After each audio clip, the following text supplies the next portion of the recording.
so hey guys কি ক'ম আৰু মানে সকলোৱে গম পাইছে পূৰা অসম কান্দুৱাই গ'ল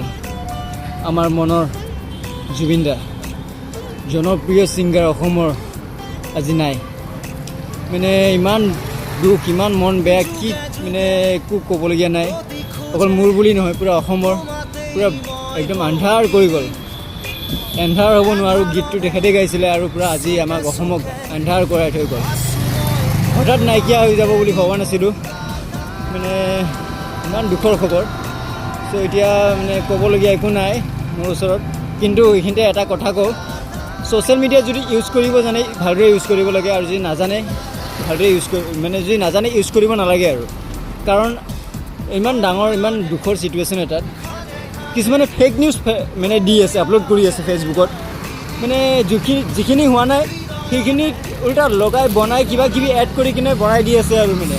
আৰু ক'ৰ কি ভিডিঅ' আপলোড কৰি আছে মানে জুবিনদাৰ হয় চ' ভাই যিটো হৈছে তুমি যিটো জানা সেইটো আপলোড কৰা না ভাইৰেল হ'বাতো এদিন ভাইৰেল হ'ব কিনে তুমি যি টি পষ্ট আপলোড কৰি লাভ নাই চ' যি জানা চলাব কিনে এই যোনে ফেক নিউজ আপলোড কৰি আছে ন সেইকেইটাক কৈছোঁ মই যে ফেক নিউজ আপলোড কৰাৰ আগতে জুবিনদাৰ হয় চ' একবাৰ ভাবি চাবা তো এয়াই আৰু তো এবাৰ চাব পাৰে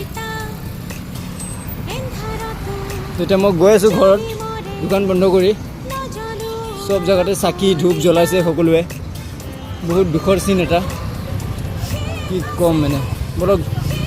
আৰু এই ভিডিঅ'টো মই আজি আপলোড নকৰোঁ অহাকালি ৰাতিপুৱা আপলোড কৰিম যিহেতু মই আজি ব্লগ আপলোড কৰাই নাই চ' অহাকালি ৰাতিপুৱা কৰিম চ' চাই থাকিব আৰু এতিয়া